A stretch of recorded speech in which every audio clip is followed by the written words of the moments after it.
आज हम इंटीजर्स के बारे में सीखेंगे,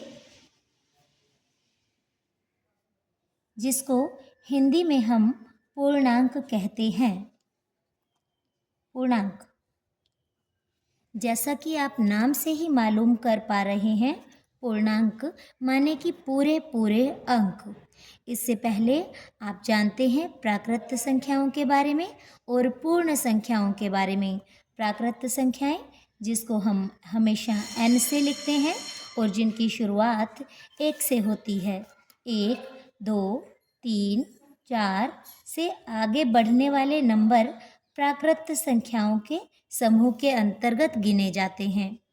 उसके बाद होल नंबर यानी पूर्ण संख्याएं आती हैं, जिनको हम W से नोट करते हैं और इनको 0 से शुरू करके आगे बढ़ते हुए 1, 2, 3, 4 तक बढ़ते जाते हैं।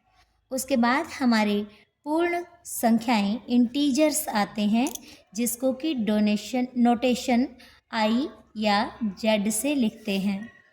अब I या Z से लिखते तो हैं और हमें इसके नाम से ये भी पता चल रहा है कि ये पूर्ण संख्याओं के साथ साथ पूरे पूरे अंक हैं, लेकिन विभिन्न निशान लिए हुए।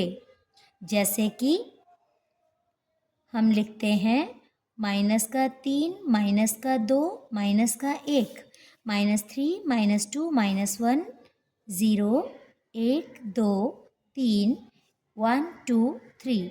ठीक है, ये निशान दोनों तरफ से बढ़ते चले जाते हैं।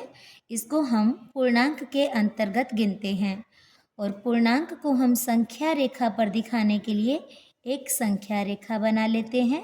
ठीक है, एक रेखा बनाई हमने जिसके ऊपर हम संख्याओं को लिखना शुरू करते हैं। बीच में हम 0 लिखते हैं, उसके बाद 1, 2, 3, 4, 5, 6 से ये संख्याएं इस तरफ आगे बढ़ती जाएंगी। इस तरफ बढ़ने वाले नंबर हमेशा प्लस वाले नंबर होते हैं और उल्टे हाथ की तरफ से बढ़ते जाएंगे। -1, -2, -3, -4 और ये नंबर ऋणात्मक दिशा में, नेगेटिव डायरेक्शन में इस तरफ बढ़ते चले जाते हैं।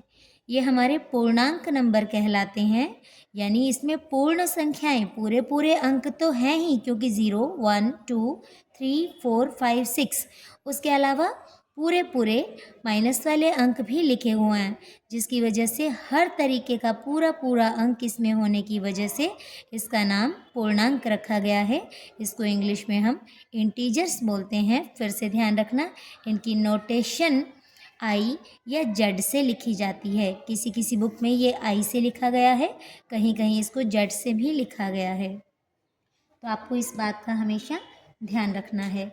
और इसकी कुछ खास बातें होती हैं, जैसे हमें ये पता होता है हमेशा कि 2 is always greater than 1, 5 is always greater than 2, 5 is also greater than 3, also greater than 4। ठीक है, ये तो प्लस संख्याओं के बीच का निरूपण था जो हमें पता होता है, क्योंकि हम छोटी क्लासों से इस बात को सीखे हुए हैं। लेकिन अगर हमारे पास 2 ऋणात्मक संख्याएं होती हैं, तब हम उनमें छोटे और बड़े के निशान की कैसे पहचान करते हैं। ठीक है, जैसे हम लिखते हैं -4 और -5 और -4। ठीक है, अब हमें कैसे पता चलेगा कि ये छोटा है या फिर ये बड़ा है, क्योंकि दिखाई देने में हमें गणित का अंक, मैथमेटिकल डिजिट जो दिखाई दे रहा है वो 5 है और 4 है, जिसकी वजह से हमें ऐसा महसूस होगा कि शायद 5 बड़ा होगा 4 से। लेकिन माइनस वाली संख्याओं में हमेशा उल्टा होता है, जो संख्या जितनी बड़ी होती है वो छोटी होती है और छोटी होने वाली संख्या हमेशा बड़ी होती है। तो इसको हम कैसे लिखेंगे? -5 इज़ लेस देन -4। फिर से कुछ और एग्जाम्पल्स ले लेते हैं इसके। -1 इधर हम लिख देते हैं -2। तो ध्यान रखना है, क्योंकि दोनों में माइनस है, तो बड़ी संख्या छोटी है, छोटी संख्या बड़ी है। दिखाई दे रहा होगा, समझ आ रहा होगा आपको। कुछ और एग्जाम्पल हम साथ में लिख लेते हैं। -7, -8, -9, -5, -4, -3, -6, -5। अब इनमें हम निशान लगाने की कोशिश करेंगे। हमें दिखाई दे रहा है कि 7 और 8 दोनों के साथ माइनस का निशान लगा हुआ है, क्योंकि हम ऐसा जानते हैं कि माइनस वाली रकम जितनी बड़ी होती है तो वो छोटी होती है। ठीक है, तो निशान लगेगा कुछ इस तरह से। जितनी बड़ी होती है तो वो छोटी होती है। निशान इस तरह से, बड़ी है तो वो छोटी कहलाएगी, यानी कि -4 छोटा हो जाएगा, -6 छोटा हो जाएगा। ठीक है, अब थोड़ा सा यूँ भी देख लेते हैं कि अगर बीच में ज़ीरो संयोजित हो जाता है या फिर माइनस के साथ एक प्लस वाली रकम की तुलना होती है, तब हमें क्या करना है। अगर हम लिखते हैं 0 और 2 के बीच में हमें कंपैरिजन करना है, तो हमें पता है 2 बड़ा होता है और 0 छोटा होता है। इस वजह से नोटेशन हम इस तरह से लिखेंगे। और हमें पता है कि -5 और 0 आ जाता है तो भी हमें पता है 0 जो है -5 से बड़ा होता है। आप इसको नंबर लाइन पे देखेंगे कि इस तरफ से जो नंबर चलते जा रहे हैं वो प्लस हैं, वो बढ़ते जा रहे हैं। ठीक है, और इस तरफ जो नंबर आगे बढ़ रहे हैं वो हमेशा क्या हो रहे हैं, वो घटते जा रहे हैं। चाहे वो गणितीय अंक के रूप में बढ़ते हुए दिखाई दे रहे हैं, लेकिन 0 के राइट साइड की तरफ बढ़ने वाले नंबर प्लस होते हैं, 0 के लेफ़्ट साइड की तरफ नंबर जो बढ़ रहे होते हैं वो माइनस होते हैं। ठीक है, तो 0 के लेफ़्ट साइड में हमारे पास -5 आएगा, जिसको हम क्या बोल रहे हैं, छोटा है। ठीक है, और उसके बाद -6 लेस देन छोटा है। 0 और -7, तो हमें पता है, हमें ये नहीं देखना कि यहाँ पे लेफ़्ट और राइट में कौन है, हमें ये देखना है कि संख्या रेखा यानी नंबर लाइन के ऊपर -7 की डायरेक्शन क्या है। 0 के राइट साइड में -7, ये +7 है, ध्यान रखना। ठीक है, या फिर 0 के लेफ़्ट साइड में -5 है, यहाँ पे बनाए तो -6, यहाँ पे बनाए तो -7, यानी कि लेफ़्ट साइड में आ रहा है, तो इसका मतलब लेफ़्ट साइड वाले नंबर क्या होते हैं, छोटे होते हैं। 0 से छोटे होते हैं, तो यहाँ पे पॉइंट बना के 0 की तरफ ओपन कर देंगे और -7 की तरफ हम इसको क्लोज़ कर देंगे। उम्मीद है इतना आप सबको समझ आ चुका होगा। और अब हम थोड़ा सा देखेंगे कि 6.1 हमारे पास आती है। उसके अंदर हम देखते हैं right opposite of the following. हमें उल्टा लिखना है, जैसे हम आगे जाते हैं तो उसका उल्टा होता है कि हम पीछे जाते हैं। ठीक है, तो हमारे पास क्वेश्चन नंबर 1 है। इसके अंदर हमें दिया गया है right opposite of the following. Right opposite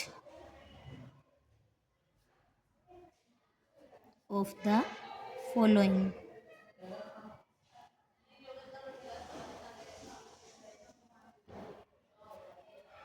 हमें दिया गया है इंक्रीज इन वेट।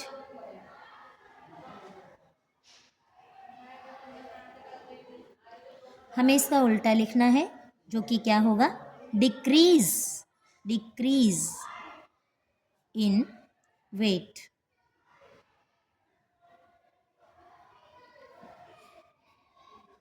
इसका मतलब है भार में वृद्धि, और इसका मतलब है भार में कमी। जो भी वर्डिंग हमें दी हुई है, हमें उसका उल्टा बना के लिखना है, ऑपोजिट लिखना है। हमारे पास है 30 kilometre north. 30 kilometre north.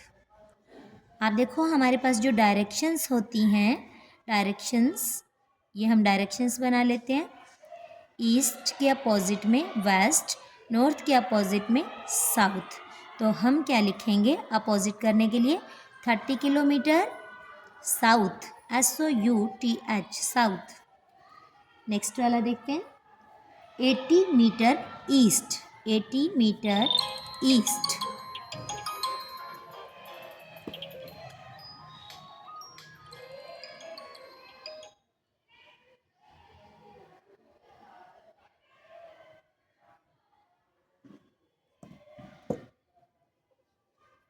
East. East का अपोजिट क्या दिखाई दे रहा है? वेस्ट। तो हम यहाँ लिख देंगे 80 मीटर वेस्ट।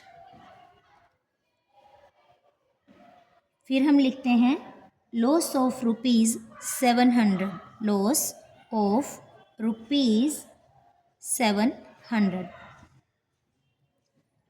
और इसका अपोजिट क्या लिखेंगे? लॉस का अपोजिट क्या होता है?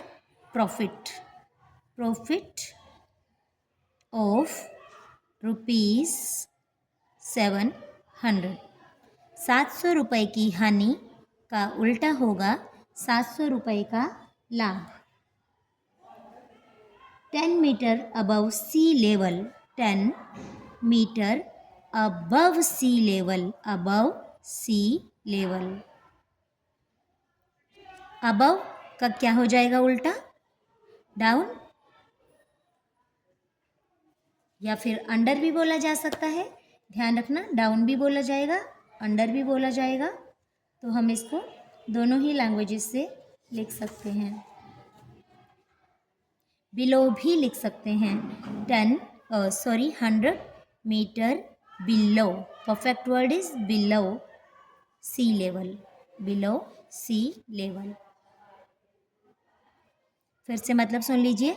100 मीटर समुद्र तल से ऊपर, अबव माने ऊपर, बिलो माने नीचे, समुद्र तल से 100 मीटर नीचे। उम्मीद है आपको इतना समझ आया होगा। कुछ क्वेश्चंस आगे वाले आप कोशिश कीजिएगा, हम अपनी नेक्स्ट वीडियो में उसको भी सेंड करेंगे।